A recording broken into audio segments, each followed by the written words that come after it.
guía Michelin, beneficio o perjuicio para la gastronomía de la provincia de Cádiz. Es una actividad que se hace en el marco de la Semana de las Letras, que está celebrando desde ayer la Facultad de Filosofía y Letras de la Universidad de Cádiz, donde el máster que dirijo, el máster de Innovación y Difusión de la Cultura Gastronómica, Máster ñam, tiene también la participación con otras actividades que se celebraron en el día de ayer, una charla de Antonio Ortega sobre la gastronomía del año 2050, como lo que vamos a tener a posteriori de esta charla, a la que también estáis invitados, que es a la presentación de la Asociación de Alumnos del Máster ñam, Alumni Máster ñam, que está por aquí su presidente, Javier Bellido.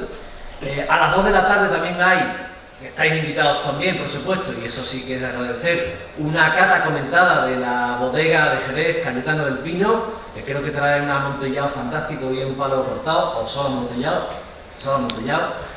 y en el día de mañana tendremos una conferencia de otra compañera, de Rocío Vallejo, que va a hablar sobre el impacto económico y social del atún rojo de Almadraba en la provincia de Cádiz. Y por último, el jueves, Ángel Gerardía intervendrá hablando de las características, o sea, de la narrativa gastronómica que hay en el cine y concretamente la obra cinematográfica de Pedro Almodóvar.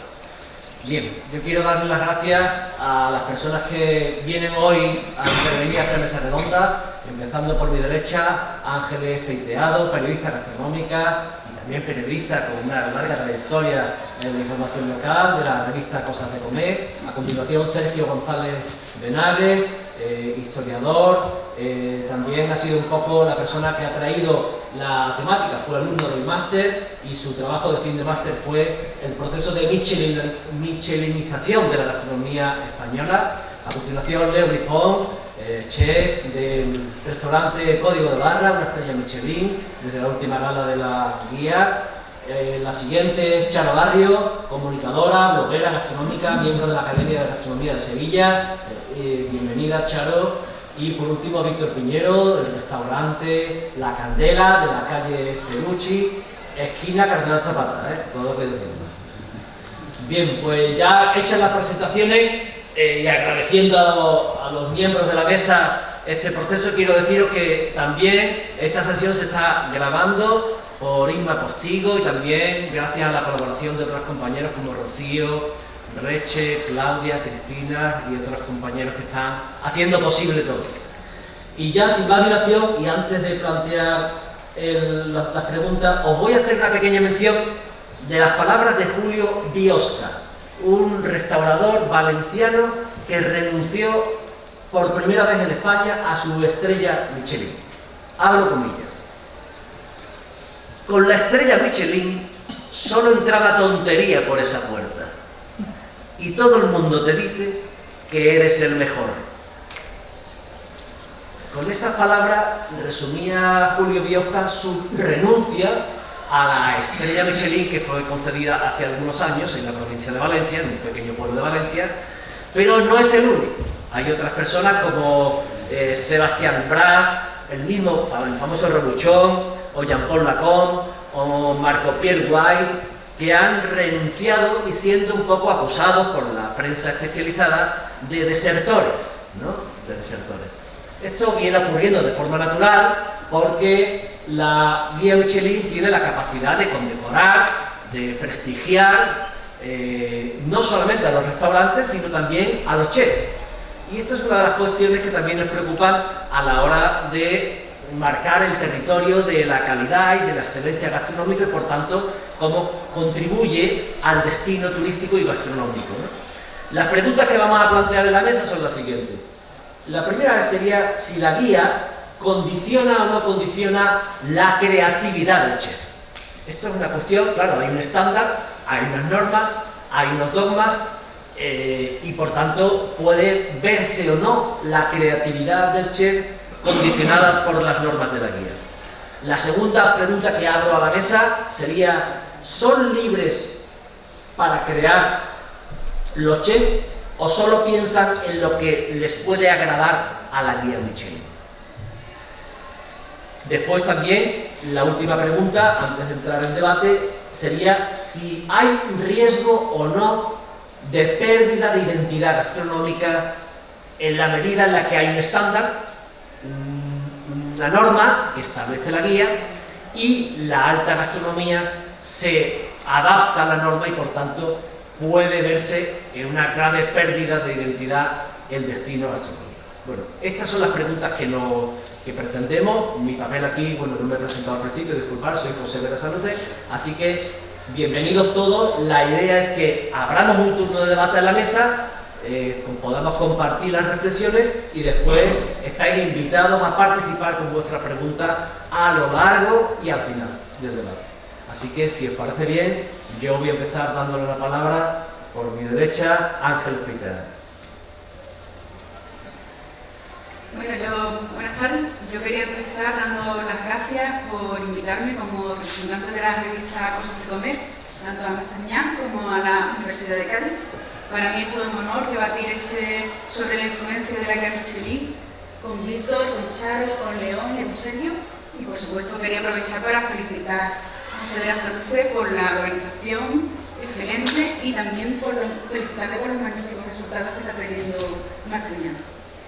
Bueno, yo quería hacer una reflexión porque se habla en la organización de las jornadas de la ciudad, pero yo creo que el debate debería extenderse un poquito más allá, porque tenemos nada más que en la bahía 5 estrellas Michelin, entre las de A Poniente, Cataria y el propio Código de Barra, y si contamos Jerez, tenemos 2 más. Entonces, el que sea un amante de la gastronomía que quiera disfrutar de una comida excelente, va a tener que la tiene muy cerquita y muy bien comunicado. O sea que yo creo que es un atractivo tremendo para esta zona.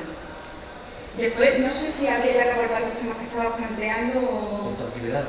Bueno, a mí me parece que se puede considerar que la guía Michelin, por lo que parece, sin saber mucho de cómo decide a quién conceder las estrellas, premia unos discursos muy personales, ¿no? Por ejemplo, en A Poniente. Y también un poco creo que se fija en que las contribuciones son diferentes, incluso basadas en la gastronomía local, ¿no? Como, digamos, León lo que hace un poquito, ¿no? En qué se basa su cocina.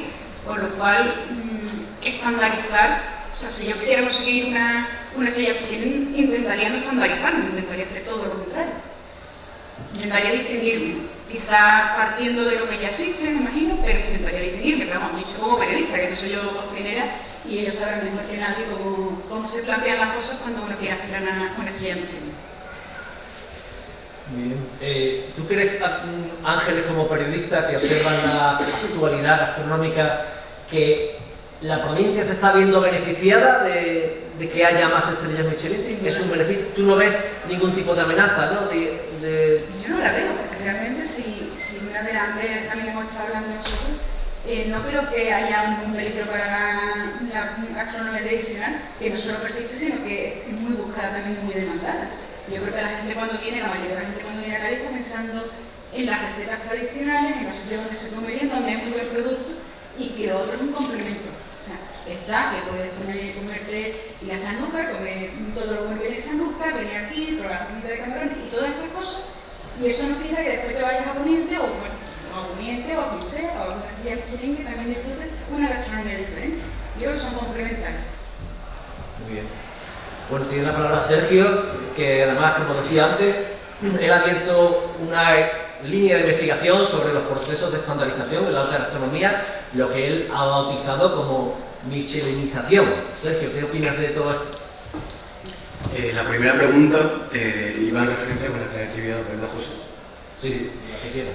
Sí, no, o sea, yo inicié un poco lo que viene siendo mi planteamiento académico desde una perspectiva estética, o sea, porque yo me pregunto, por lo que yo he estado observando, o sea, mi padre, al fin y al cabo, él es crítico gastronómico, y yo desde pequeño tenía mucha relación con todos los restaurantes de estrella Michelin y con otros restaurantes que no tienen nada que ver con el condecorativo.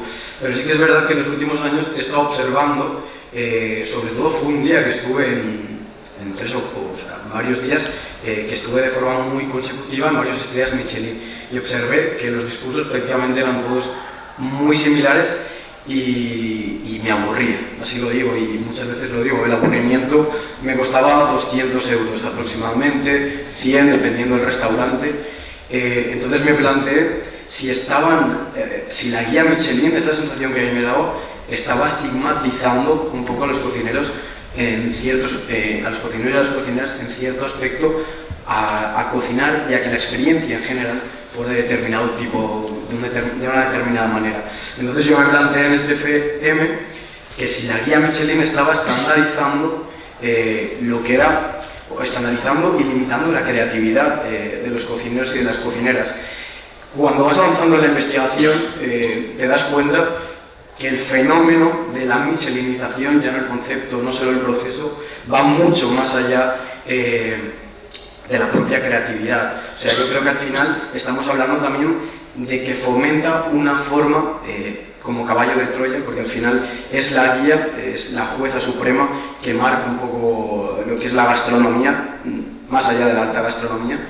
Entonces, siendo ese caballo de Troya, ¿qué está haciendo la guía? O sea, solo limita al cocinero, porque yo creo que las conclusiones que llegamos al final y a las que habría que profundizar en futuras investigaciones es que no solo es el cocinero el que está limitado, sino es toda el comensal también, que en muchos aspectos, y como observado en el TFM, porque esto hablo muchas veces con José, nosotros no buscamos meternos con la guía porque sí, nosotros cuestionamos el poder, pero lo cuestionamos desde el ámbito académico y buscamos siempre una argumentación científica. Y observas que los comensales acuden en determinadas formas, o muchas veces hay un análisis de Widget Beta, que es una experta en marketing de lujo, y dice que los comensales acuden a los restaurantes Michelin en muchas ocasiones, hay que diferenciar a muchos tipos de comensal, pero buscando el prestigio y el reconocimiento social para en esa alta gastronomía sentirse identificado con la alta sociedad.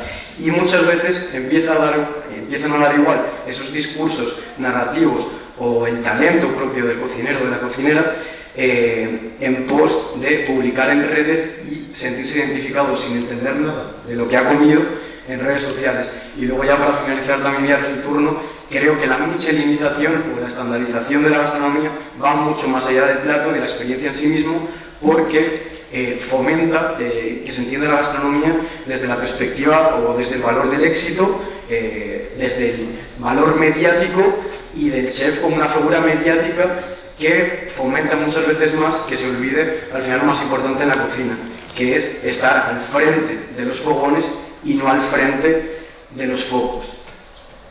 Bien, eso es un debate ya complicado, ya Sergio va calentando la mesa. Bueno, a continuación, Leo Grifón, flamante estrella Michelin de la capital, de la ciudad de Cádiz, la primera estrella, que lo vimos en la gala de Toledo en el mes de noviembre.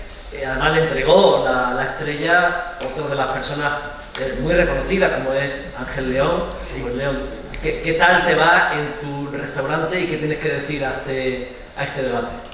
Pues buenas tardes a todo el mundo y a los flamantes, no sé si es verdad, pero al final y al cabo para nosotros un estrella Michelin por el momento es mucho trabajo y muchas exigencias y mucha presión pues sobre nosotros mismos, ¿no? Que de repente llega un reconocimiento de una guía y cambia un poquito tu clientela, llega más gente con una expectativa quizás un poquito más alta, ¿no? Entonces nos pone un poquito más tenso y más intentando hacerlo lo mejor posible, pero al fin y al cabo es un reconocimiento del trabajo hecho anteriormente, ¿no? Y creo que al final es reutilizar un poquito el sistema que uno tiene como un restaurante pequeño, como Sergio pensaba, que me estaba hablando antes, que aumenta mucho el volumen de trabajo y entonces ahora mismo llevamos solo 4 meses, creo, 4 meses y medio como una estrella Michelin. Entonces ahora mismo es sobre todo cambiar la gestión del restaurante que hemos hecho siempre. Hemos un restaurante familiar, yo, mi mujer, 2, 3 trabajadores más y claro, esto ha cambiado. Después depende un poquito de la gana de un restaurante, cómo quiera aprovechar el tirón de una estrella Michelin, que yo nunca he estado muy activo en las redes sociales y tampoco lo voy a hacer ahora. Nuestro objetivo siempre será con o sin estrella Michelin, que queremos trabajar bien, que la gente viene, que disfruta de nuestra comida. Intentamos vender Cádiz como intentamos con nuestros platos, y al final el objetivo de Córdoba con estrella Michelin no ha cambiado, y ya no sé más que decir. Pero, ¿tú cocinas para los inspectores o para tus clientes?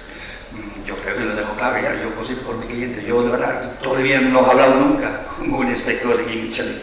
Yo hablé con ellos cuando nosotros teníamos La Cigüeña hace ya 23 años, y ahí se presentó una vez un inspector, pero en Córdoba, en San Francisco, yo no he hablado nunca con un inspector. Entonces yo no sé cómo se consigue una estrella Michelin, tampoco lo sé. Nosotros hemos trabajado. Yo creo que al final, para tener una estrella Michelin es una experiencia completa, ¿no?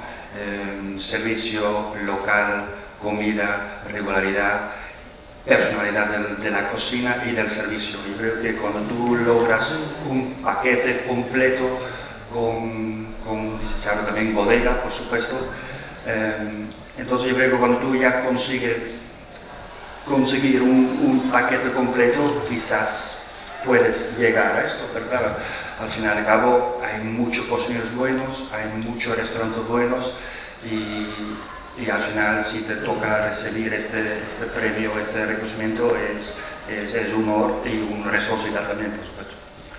Muy bien, pasamos a la siguiente contertulia. Yo quiero anunciar una cosa, que hay un famoso poeta lebrijano, Fernando Villalón, que decía que el mundo se divide en dos grandes partes, Sevilla y Cádiz. Y encima de ese pequeño poema se sienta nuestra querida Charo Barrio, que es gaditana, pero también trabaja perfectamente ese concepto de Baja Andalucía, como ha demostrado en una clase en el máster, y además es miembro de la academia y una inteligente observadora de la actualidad y de la realidad.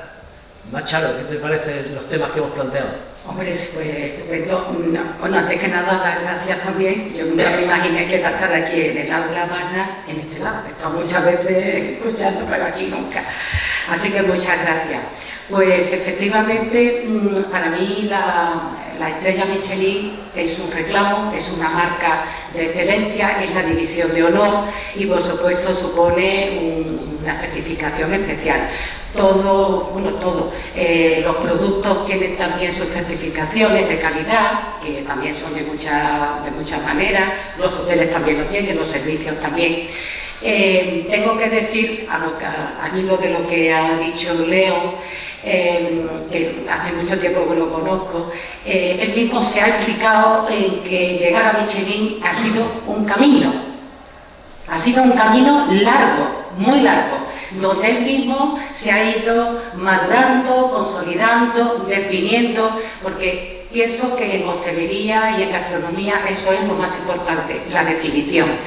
Los bares, lo estaba diciendo hace un rato, y los restaurantes, sean de lo que sean, si no se definen, al final mueren. Eso es lo más importante. Y hoy la definición en el mundo actual y en esta parte desarrollada del mundo, la definición está caracterizada por ser un abanico. Ya no hay bueno, malo, superior, inferior. Esto es muy amplio, incluso más con la globalización. Pero esa definición, llega la marca Michelin. La marca Michelin supone un antes y un después, no solamente entre los aficionados a la gastronomía, sino también a todo turista, a todo visitante. Es una forma de decir, yo quiero visitar lo mejor, quiero visitar aquello que está certificado como excelente. Y también quería referirme al año pasado que la Academia organizó una mesa redonda, tipo coloquio, más bien, porque fue muy interesante, con el equipo de Michelin, España y Portugal, entre la que estaba con la directora de comunicación. Y el título de ese coloquio fue precisamente El Camino Michelin. Aquí cada uno opinó lo que creía oportuno, pero al final el chef Michelin, el dueño del restaurante, porque no es solamente el chef del restaurante Estrella Michelin de Sevilla, pues decía cuáles son los efectos. ¿Qué ha habido? ¿Cómo se vive ahora el día a día en ese restaurante? Comercialmente, ¿cómo va? ¿Cómo es de famoso? ¿Cómo van las reservas? Y eso te da una idea de la importancia que tiene la Estrella Michelin.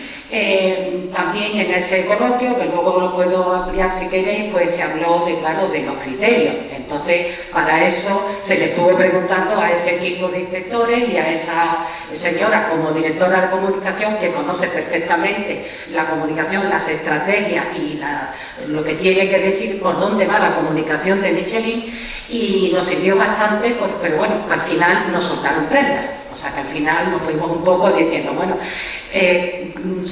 recuerdo que quisieron resumir diciendo que nosotros valoramos la experiencia del comensal. Ahí quedó. Bien, pues seguimos. Gracias, Charo. Está con nosotros ahora Víctor, del restaurante La Candela, que tiene una larguísima trayectoria internacional, Víctor, como profesional en los fogones, y con un retorno a su tierra pequeña, a Cádiz, voluntariamente. Además, yo creo que tú me decías algún día que tú no querías Estrella Michelin. Yo no quiero Estrella Michelin, es verdad. Pero no porque pienso que mi cocina no cumple los estándares, y creo que en muchas épocas de mi vida he trabajado en restaurantes de 1, de 2 y de 3. He vivido la experiencia como trabajador, como jefe de partida, como segundo de cocina. He vivido al lado de el chef, y la verdad es que la presión que tiene, yo personalmente para mí no la quiero. Es un estilo de vida que no me apetece, pero sobre todo por la presión, porque cuidado, que vengan, que no, que tal, ¿vale? Es una experiencia que yo viví y sí que es verdad que no la quiero. Sé que nunca me va a venir a mi restaurante La Candela, no sé si en algún día montaré otro y me llegará algo. En La Candela sé que nos va a pasar porque el tipo de cocina que hacemos no es de estrella. Me sorprendería mucho si me la dicen de no tiene sentido, ¿no? No la busco, ni busco guía, ni busco resol, ni busco ningún reconocimiento. Me apasiona lo que hago, y si algún día tiene que venir algo, pues lo aceptaremos. Personalmente no creo, repito, no creo que la guía perjudique la provincia de Cádiz en ningún aspecto. Creo que no. Si alguien viene en el turismo Michelin a comer a Código de Barra, no va a venir un día, porque nadie viaja para venir. Si es de cerca, sí, ¿no? Pues vengo de Sevilla, como y me voy, perfecto. Pero va a echar un fin de semana, o va a echar una semana, va a visitar Cádiz, va a venir al mío, va a ir al del otro, y creo que se crea una simbiosis ahí que está muy bien. No vas a comer todos los días almuerzo y cena de guía Michelin, ¿no? Entonces hay muchos otros sitios que la ciudad pues va a valorar, decir, oye, pues, esta persona viaja por hecho, perfecto, aquí estamos los demás, ¿verdad? Al igual que alguien que venga simplemente de visita por Cádiz y caiga en el restaurante de Estrella Michelin, por supuesto. Y no creo que sea perjudicial, al contrario, creo que es beneficioso. Evidentemente no van a tener Estrella Michelin todos los restaurantes de Cádiz. No tendría sentido, porque es eso, ¿no? Repito, he vivido experiencias de Estrella Michelin en todas, menos la verde. Nunca he trabajado en un restaurante con una verde. No la he vivido. Pero sí que es verdad que lo que se respira dentro no tiene nada que ver con lo que se respira en otro tipo de negocio. Mi negocio tiene seguramente muchísimo menos presión que la que pueda tener León, porque está más expuesto, porque la guía es eso, ¿no? Aparte de que cuenta una historia, cuenta unas cosas y tal, y yo no tengo que hacer ese tipo de cosas. hago una croqueta con que esté rica, me vale, ¿no? Respondiéndole a lo que había dicho Sergio antes, es muy, porque él ha dicho que los chefs tienen que estar en los fogones y no en los focos, ¿no? Ahí quiero hacer un saluditario. Es que el que es chef, normalmente es ser chef, puede ser dueño, pero cuando se asocia la imagen del dueño del restaurante con el ser chef, yo soy el propietario del restaurante junto con Carmen, que es mi pareja. Yo soy, digamos, la figura de jefe de cocina. Yo no tengo que cocinar. Me tengo que ocupar de seguros sociales, de altas, de bajas, de la persona que se encuentra mala, suplirla, de comprar, de vender, de fijar qué vamos a vender, cómo lo vamos a vender, cuándo vamos a abrir, cuándo vamos a cerrar, horarios, vacaciones, Si aparte tengo que cocinar, cuando veo a mis hijos, es imposible. Hay una figura que es mi jefe de cocina, que él sí está cocinando, pero ni tampoco, porque hacemos turnos rotativos, por lo tanto, mi jefe de cocina está en mi restaurante 8 horas. El resto que está abierto, hay otra persona. Creo que el chef, a mí no me gusta utilizar la palabra chef, porque tengo 36 años.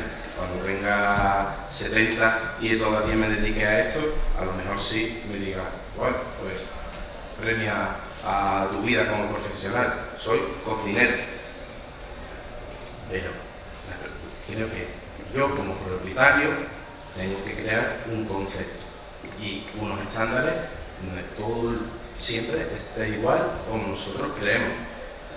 No creo que yo tenga que estar muriendo en los fogones 14 horas al día, eso ya es del medievo, pienso, Muy bien, muchas gracias.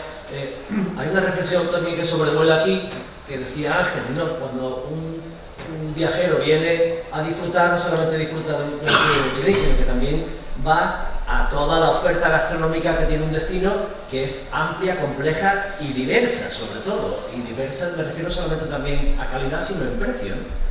Y entonces eso nos permite, pero es verdad que también más allá de los chefs o de los restaurantes o de los reconocimientos de la guía, se produce un hecho un poco frívolo, que es que de pronto el chef se convierte en un objeto oscuro del deseo, ¿no? Citando a Buñuel, ¿no? Es decir, en una marca personal que trata de promocionar por encima de su propia elaboración gastronómica, ¿no? Muchas veces están en la gestión de la notoriedad, en la gestión del prestigio y del foco personal de la figura personal, ¿no? Y esto siempre tiene un conflicto de clases, ¿no? Porque es el lujo lo que se representa ahí, ¿no? Por encima del esfuerzo diario que estáis contando vosotros en vuestro restaurante. Sergio.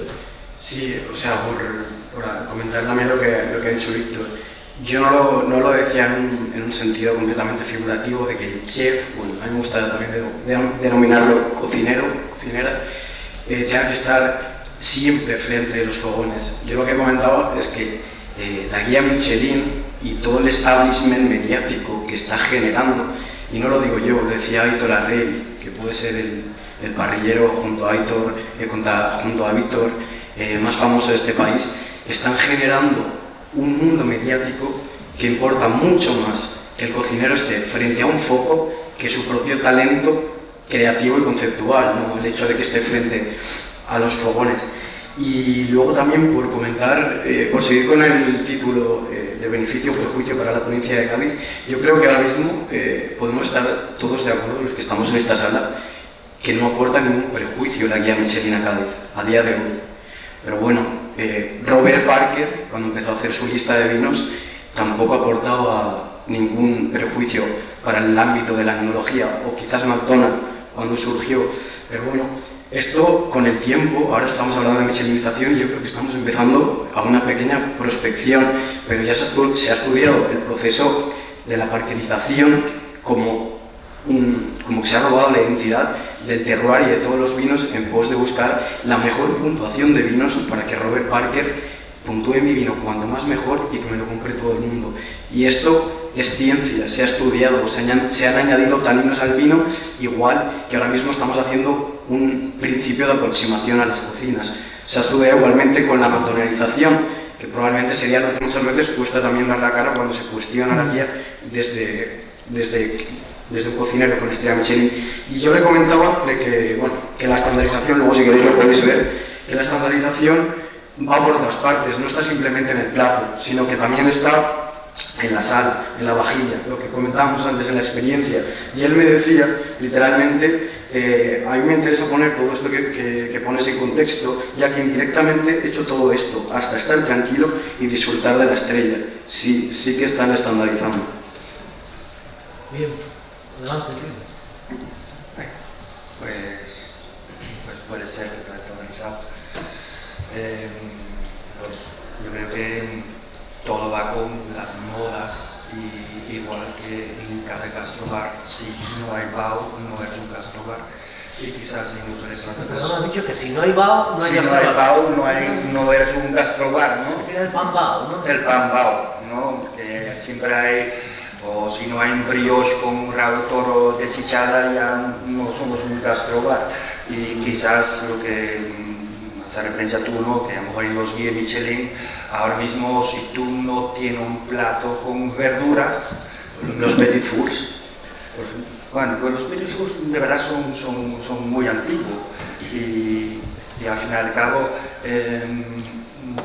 siempre un restaurante como Estrella Michelin, creo, intenta dar algo más de que lo que uno está acostumbrado, ¿no? En un restaurante sigueño.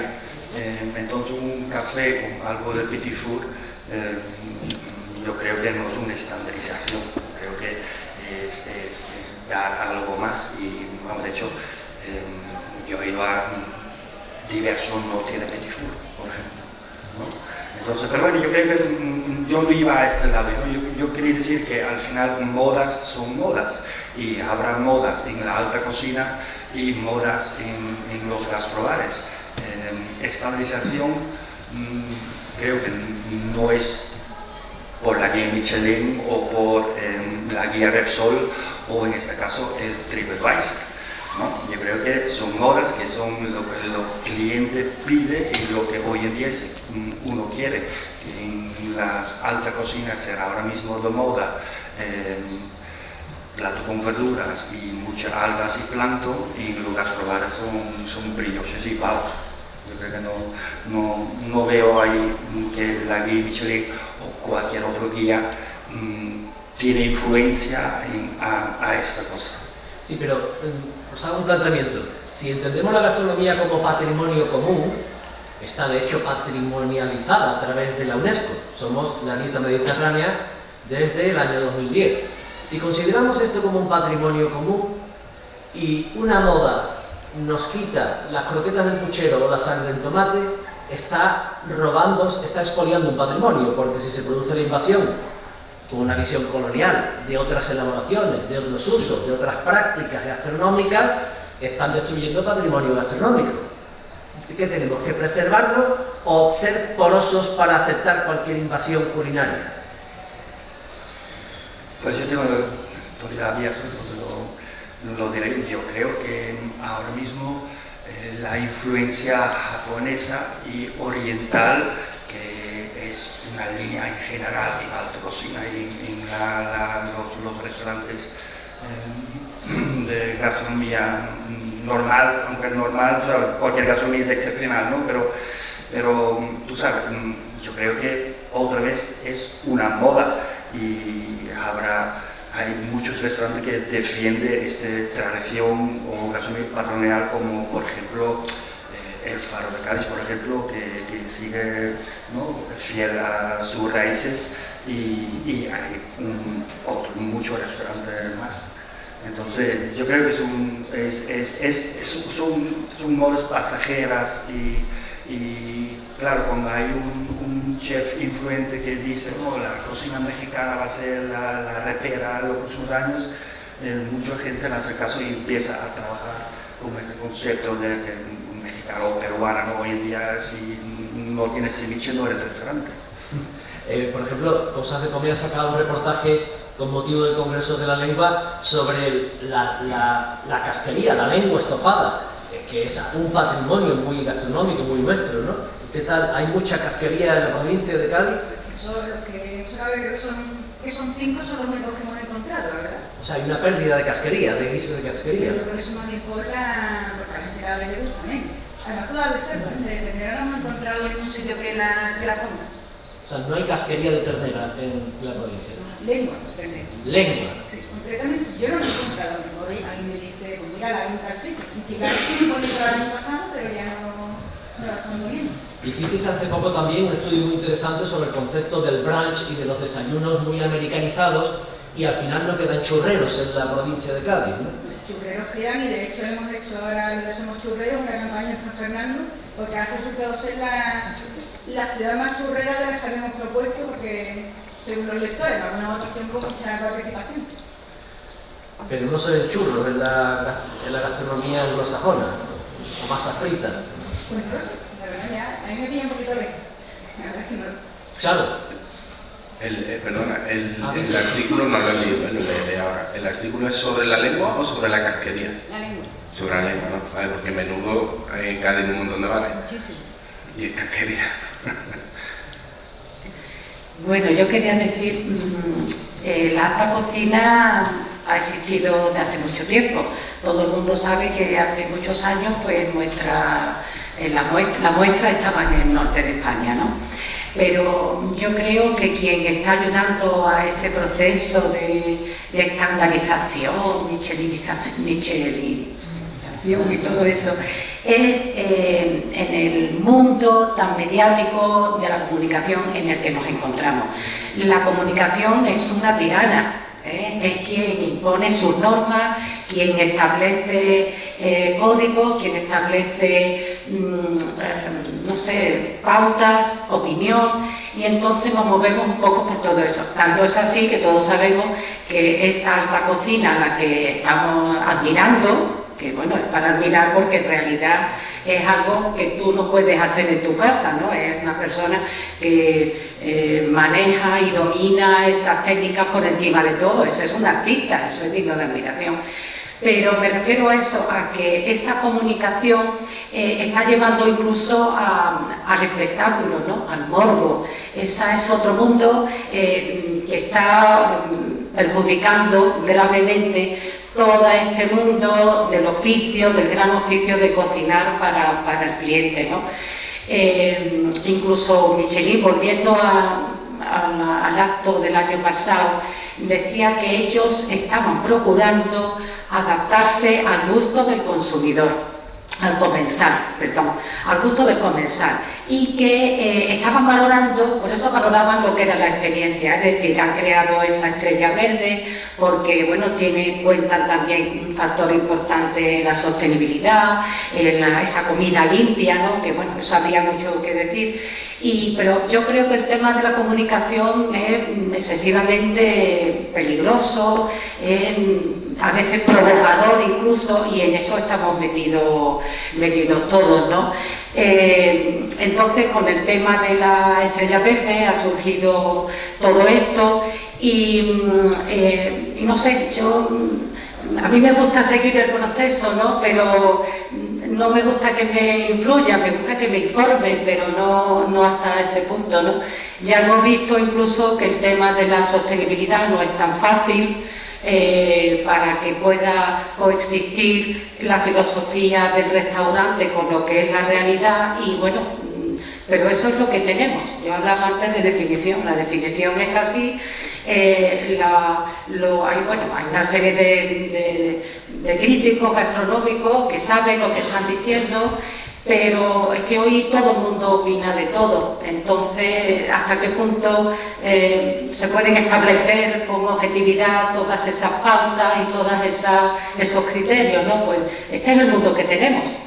Pero indudablemente cuando uno llega a comer a un sitio especial y tiene un sabor distinto, definido como una historia, pues uno realmente lo admira, ¿no? Entonces ha sido una experiencia especial y uno se va pues con otro estado de ánimo, ¿no? Yo creo, en fin, quería decir la importancia de la comunicación que nos invade incluso salvajemente, ¿no? Eso es lo que quería decir.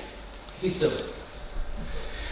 Le doy en parte un poco la razón a Charo, ¿no? Porque las redes sociales y todo este mundo que estamos viviendo ahora hace que todo sea ya inmediato, lo queremos todo del tirón, tal.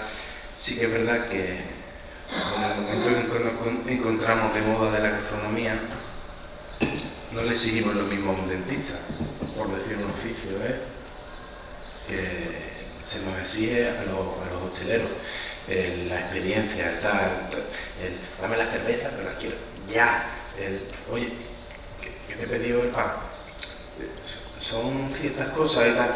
Luego la información, el estar de cara a las redes, de cara al público, lo que comentaba Sergio, que a mí me ha pasado, de venir una pareja al bar, a hacerse así y luego no hablarse en toda la cena.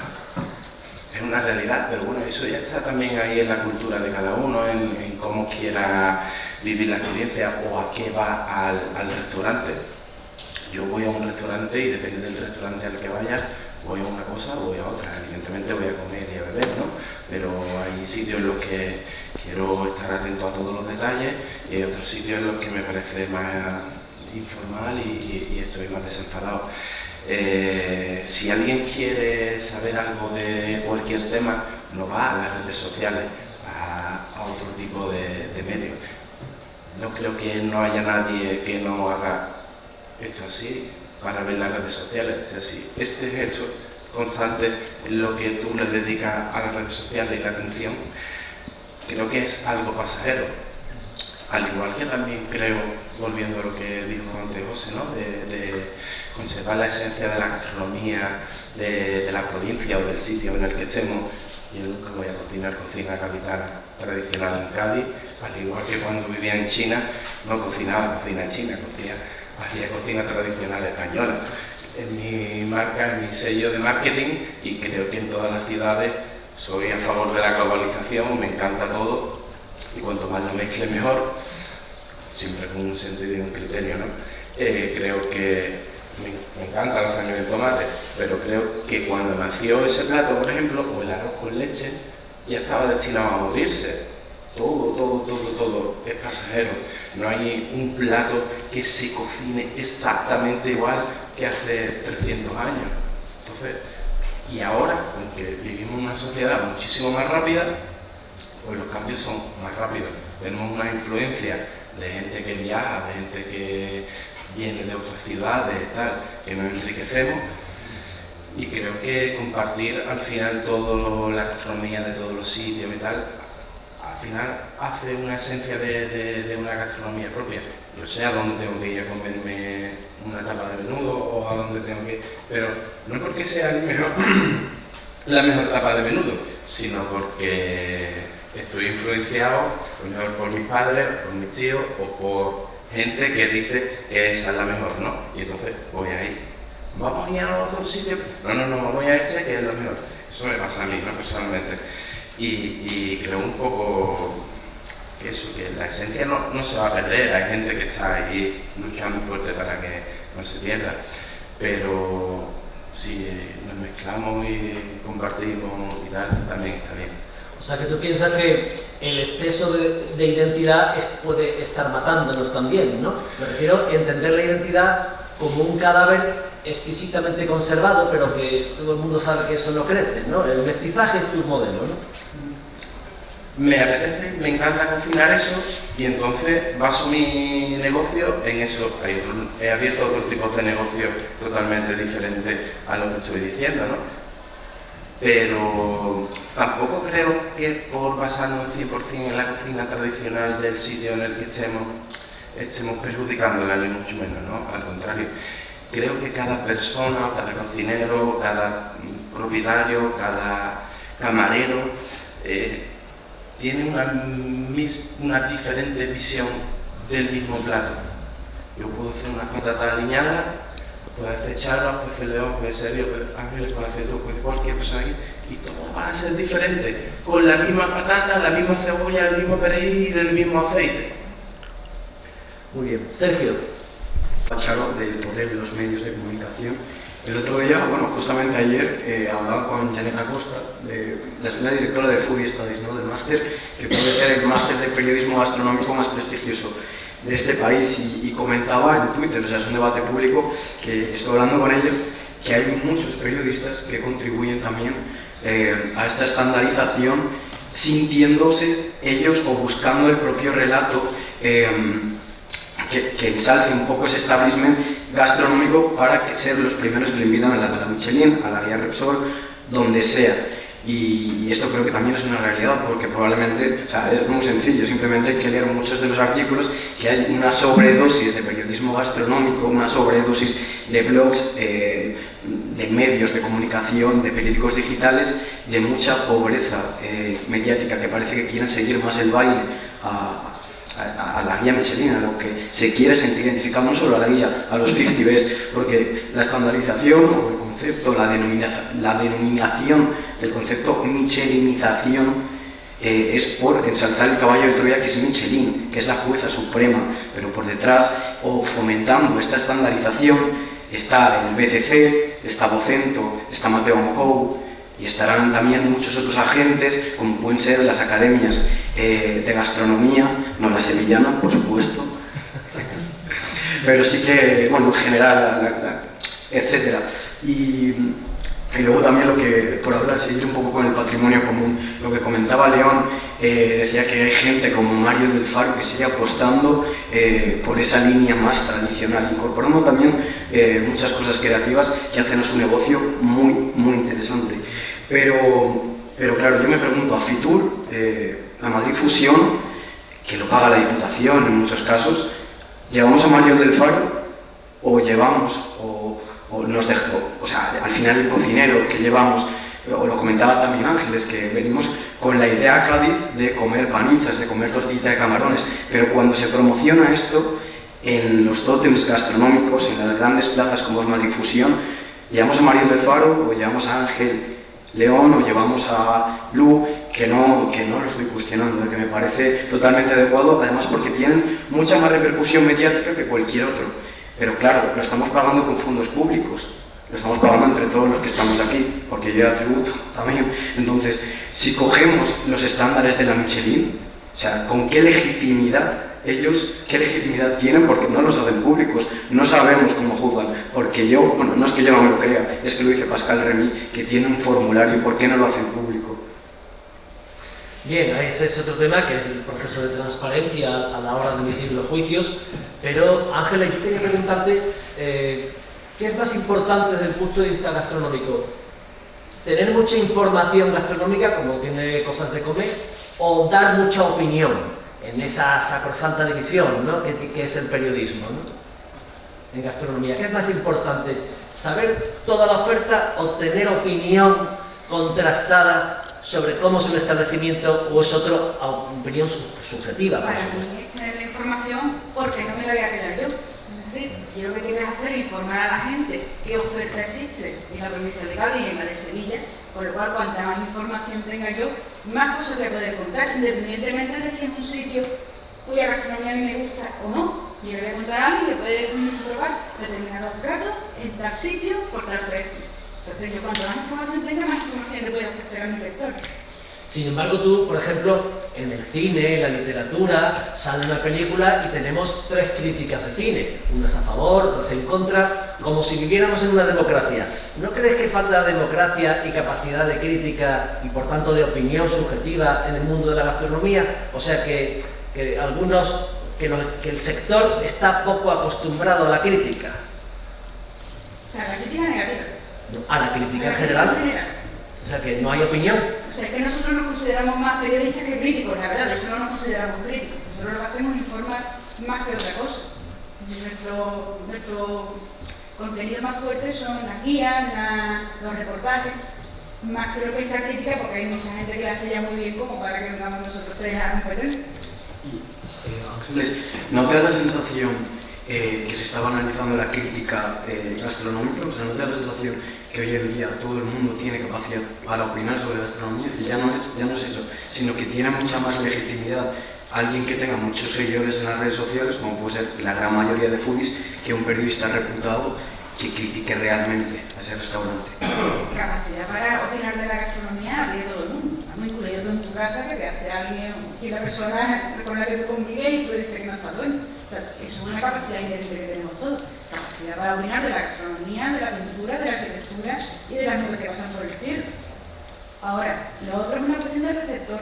Es decir, es el receptor el que debe discernir si quien le está hablando no sabe, no tiene el conocimiento o no tiene su mismo gusto. No hace falta que tenga conocimiento, a lo mejor hoy es un apasionado de la casquería y yo no la puedo ni ver. Entonces, deja de seguir a ser crítico porque no te va a aportar nada. ¿Entiendes? Yo creo que es una cuestión de recepción más que de emisión, de saber elegir a quién escucha. León. Sí, claro, una cosa, yo me he tomado la palabra eso que estaba en mi boca para hacer como referente a la cocina clásico gallitana, que no hace ni una cosa en plan negativo, que yo sé que Mario está haciendo cosillas más modernas, pero era una buena opinión. Pero yo creo que al final y al cabo, al final, primero, la guía Michelin creo que no sé por qué tiene que develar sus razones, porque da a alguien una estrella, ¿no? Que no veo por qué. Porque no, parece que yo soy el gran defensor de la guía Michelin, ¿no? Pero al final y al cabo ellos no critican, ellos solo dicen, mire, tú lo haces como pensamos nosotros es bueno, ¿no? Entonces, y a partir de ahí, cuando alguien recibe una estrella Michelin, los propios empresas y cocineros se hace importante y ellos aprovechan muy bien las redes sociales y ellos se venden como gran estrella, porque hoy en día la sociedad está así montada pero claro, al final esto ya son decisiones del cocinero y de la empresa que lleva todo esto a cabo, ¿no? Y nos han invitado a Malifusión Alfaro, pero se invitaron, a mí por ejemplo invitaron para ir ahí y yo hago panizas, yo hago albedo y cosas y al final no podía ser. Pero yo creo que al final las mismas instituciones también buscan gente que vende y las cocineros que se mueven mucho por las redes sociales son al final y al cabo quien vende y al final todo está con las redes sociales y cada empresa, cada institución quiere juntarse con que más seguidores y más influencia tienen las redes sociales. Yo creo que al final es eso lo que está pasando. Charo, ¿qué le pasa a Sevilla? Que solamente tiene una estrella y Cádiz crece en destino, en reputación. Me refiero porque es una provincia amiga, tú vienes de allí y solamente hay una estrella, Bantal. Bueno, primero fue Amantal, eso es, que lleva ya 13 años, y luego hace unos 2, pues ha sido Cañabota. ¿Cuáles son los criterios como para que un territorio un centro de poder gastronómico como es Sevilla, por ejemplo, crees tú que utiliza Michelin como para que el destino Cádiz esté tan reconocido? ¿Tú qué crees que está ocurriendo? Yo creo que es que Sevilla ahora mismo ya ha pasado esa transición a esa cosa plana, a esa gastronomía plana, donde había muy pocos elegidos o muy pocos restaurantes significativos, ¿no? Yo quería decir otra cosa, iba a hablar del tema de la comunicación, pero bueno, el tema de Sevilla, no sé cómo decirte. Yo estoy en Sevilla desde el año 78. Había una gastronomía muy anticuada, muy clásica, pero muy anticuada, es la palabra, sí, de todo, en el servicio de sala y todo. Había unos pocos establecimientos por encima de la media y tal y cual. Pero durante un tiempo yo creo que Sevilla se ha valido de las dos provincias de Cádiz y Huelva para presentar ese producto, ¿vale? Sevilla tiene su producto, claro que lo tiene, pero no lo descubría ni le interesaba descubrirlo. Yo recuerdo cuando llegó a Sevilla la dorada. La dorada fue un boom, porque era el pescado a la sal muy bien preparado, unos aliños muy bien preparados, un pescado frito estupendo. Aquello fue un antes y un después. Después empezaron los gastrobares, pero ahora ha habido una transición. Yo recuerdo en en un acto que hicieron los empresarios con Diputación de Sevilla antes, un par de años antes de la pandemia, que estuve de presentadora con un experto en vinos. Él habló de los vinos, que los vinos en la provincia de Sevilla desde el año 2011 han empezado a difundirse, a crecer totalmente. No había prácticamente vino y ahora no hay bodega que no saque un vino nuevo todos los años, y ellos han tirado de la gastronomía, ¿vale?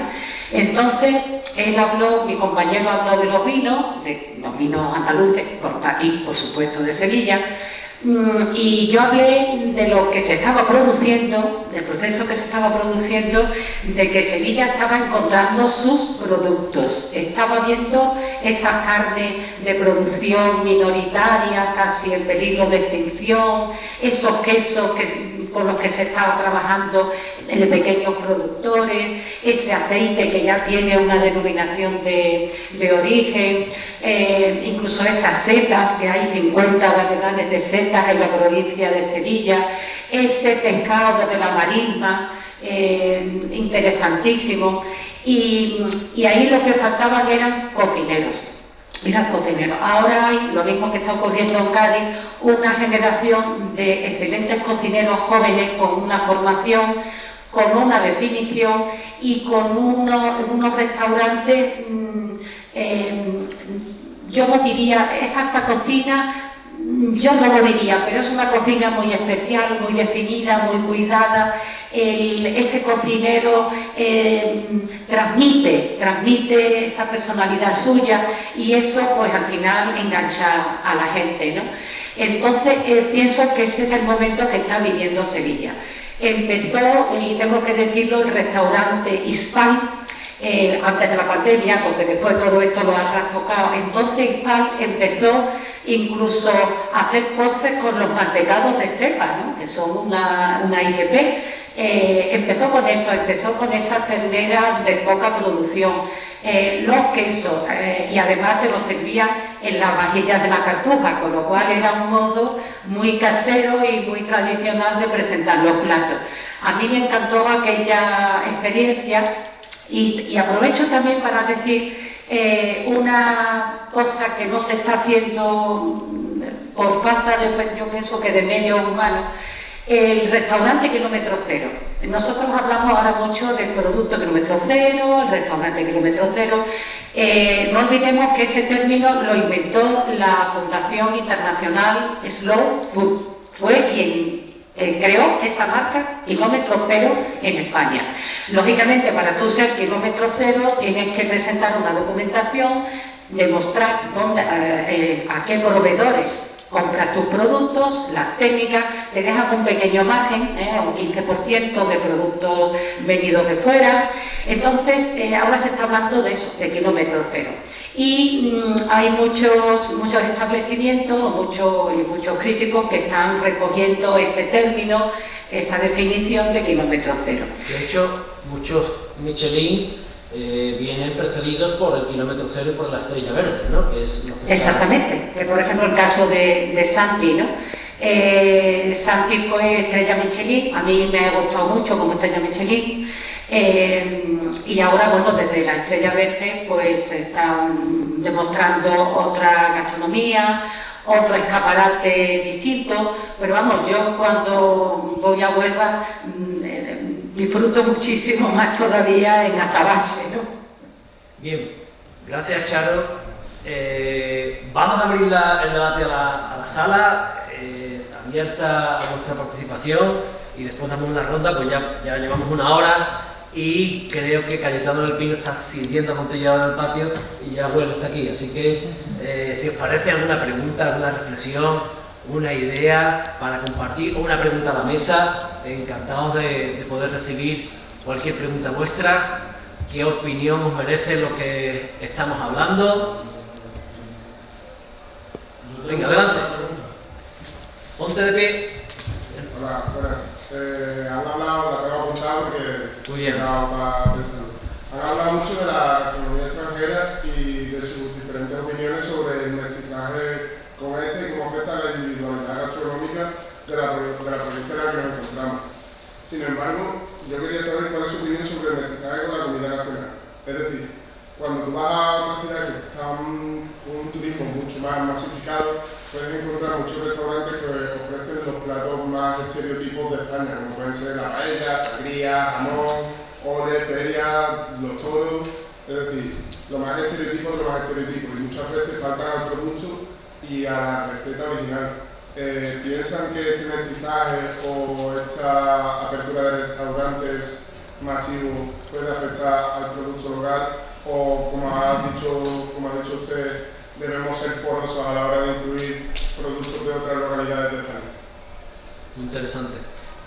¿Qué opináis, Víctor? Paellas congeladas vio siempre en todos los sitios. Y aquí en Cádiz hay un par de ellos. En calles muy céntricas. Y tienes razón, claro, porque venga de fuera tiene que ser malo, o también hay cosas malas en nuestras propias ciudades. Todo el mundo elige los sitios a los que quiere ir en función si le gusta o no le gusta, ¿no? Y sí que es verdad que ese tipo de productos se da desde muchísimo tiempo, no es una moda de ahora como puede ser otro tipo de cosas, y siempre han estado ahí y tampoco se les ha atacado tanto como se les puede atacar a otro tipo de negocio, ¿no? Creo que la paella congelada hace el mismo daño que 50 bares vendiendo más, o sea que me parece igual benefacio.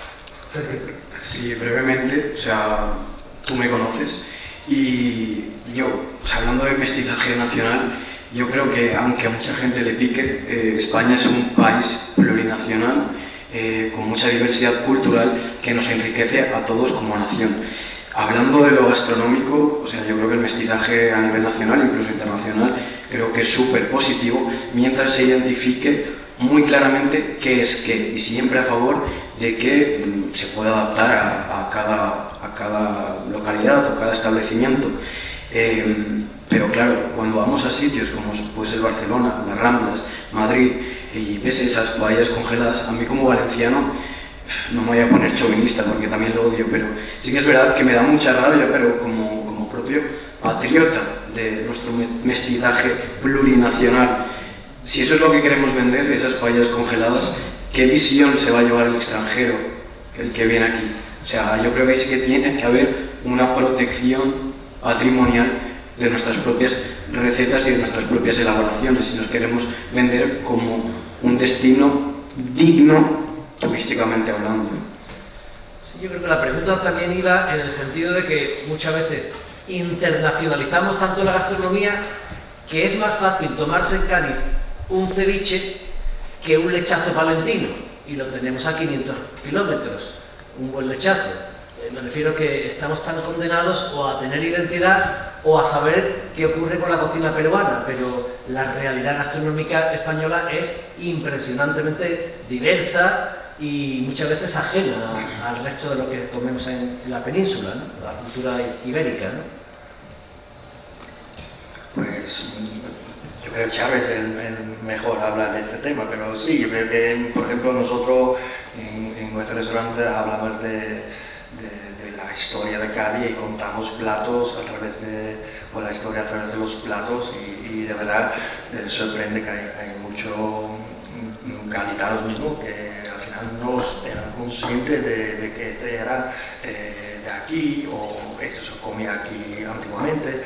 Entonces si ya ni sabemos los gaditanos, que me incluyo ya, que llevo aquí muchos años, que lo que se comía aquí, entonces imagínate a nivel nacional que no tenemos idea, y al final otra vez nos bombardean con las redes sociales y tanta información que tenemos, y al final ellos hacen que llegue la información que ellos quieren que llegue, ¿no? Y si tú no vas buscando tú mismo esta información, yo creo que va a ser muy difícil que te va a llegar la información que tú quieres. ¿Alguna pregunta más? Óscar. Me gustaría hacer un par de comentarios respecto al mestizaje. Creo que la gastronomía es algo que está en continuo mestizaje. De hecho, una de las recetas o los platos más internacionales que puede tener en España es la tortilla de patatas. En España no había patatas hace 5 siglos. O sea, me refiero que está en constante evolución, constante mestizaje, con lo cual va a seguir cambiando y evolucionando constantemente. Por otro lado, creo que sí que sería muy importante que todas las instituciones, y sobre todo la parte de educación, protegiera todo el patrimonio gastronómico, porque si no, sí, yo sí estoy de la opinión que creo que lo vamos a perder. Antiguamente se mantenían todo este legado de recetas y conocimientos culinarios y gastronómicos con muy poquitos medios.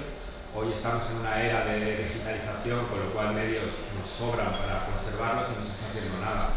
Se está poniendo mucho más valor en mostrar la gran variedad de técnicas de otros sitios en este país que conservar y proteger las propias técnicas. Para un ejemplo, perdón, por poner un ejemplo, en una de las últimas cenas de la OTAN que se dio en España, la última reunión de la OTAN aquí en España, me parece que fue el año pasado, en el banquete oficial que dio Paco Roncero en el Palacio Real, yo contabilicé 14 técnicas que no son españolas, son técnicas procedentes de otros países.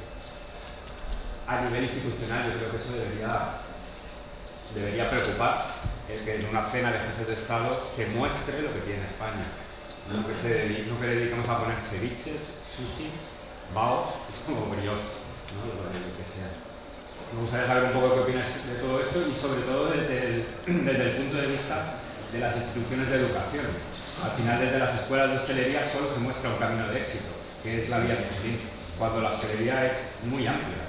Puedes tener éxito con un restaurante Michelin, con un bar de tapas, con un bar de desayunos o con una bacería sirviendo vinos y cordón más. Y puedes tener un éxito en tu vida y que te funcione tu trabajo de por vida y que seas valorado, ¿no?, públicamente. Pero sin embargo, desde las instituciones solo se premia un único camino de éxito, que es conseguir la excelencia. Yo creo que ahí está el error y sobre todo desde instituciones públicas. En lo privado cada uno haga lo que quiera, pero en lo público al final tiene que haber una conciencia de cultura y de patrimonio cultural y material. Interesante. ¿Alguien quiere responderle desde la mesa a Óscar, que ha abierto otro debate, que es que el único camino de éxito en la gastronomía es seguir los pasos a la guía Michelin? Lo demás no es éxito.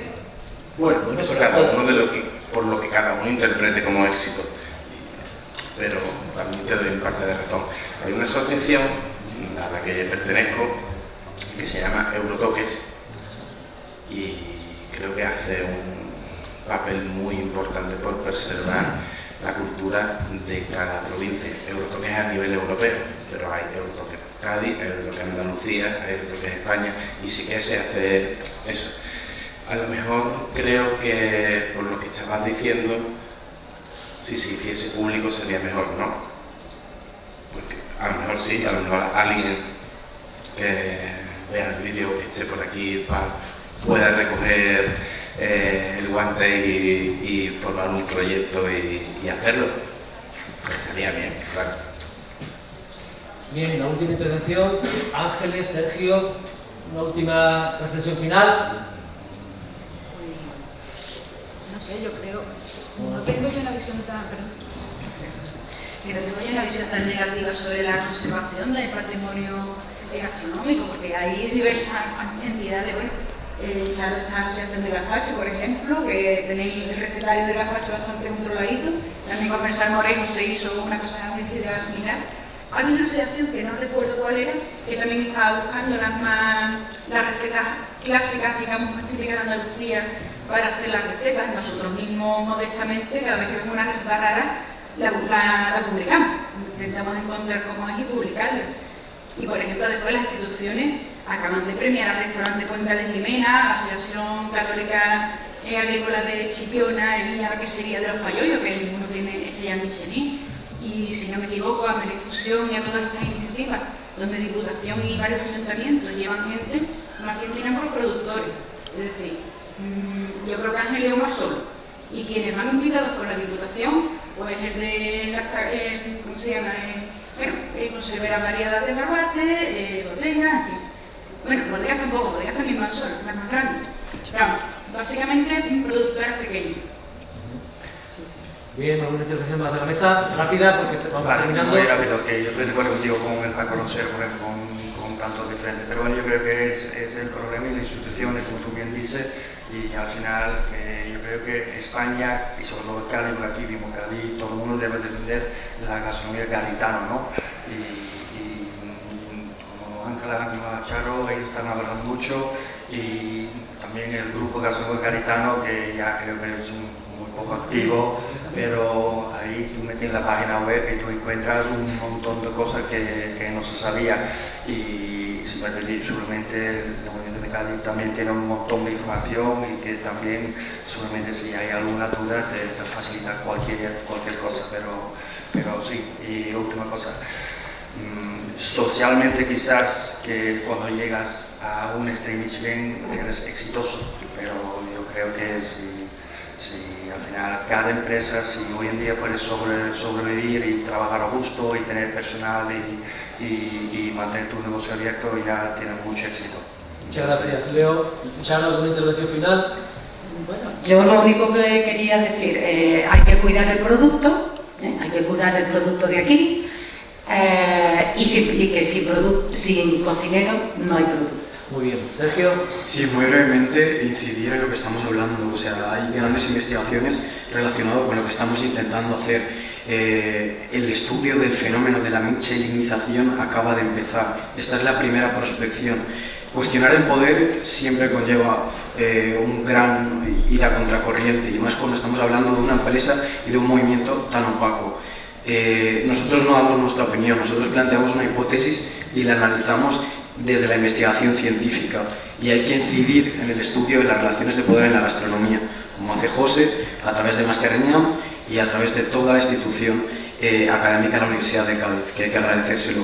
Y muchas gracias a todos mis compañeros de la Asociación de Alumni Masterñam por la organización de todo el evento. La verdad que habéis hecho un trabajo fantástico. Me hubiera gustado ayudar mucho más, pero bueno, la verdad han sido semanas complicadas, y agradezco también que os hayáis volcado con este proyecto. Muchas gracias. Gracias, Sergio. Bueno, vamos a terminar ya. Antes de terminar y de pasar a esa cata de Montellao, quiero presentar a Javier Bellido, que es el presidente de la Asociación de Alumnos y Amigos de Masterñam, que no es otra cosa que una reunión de personas interesadas en el mundo de la gastronomía, y que os lo va a presentar, no sin antes darle un fuerte aplauso a todos los miembros de la mesa y agradecerles su participación.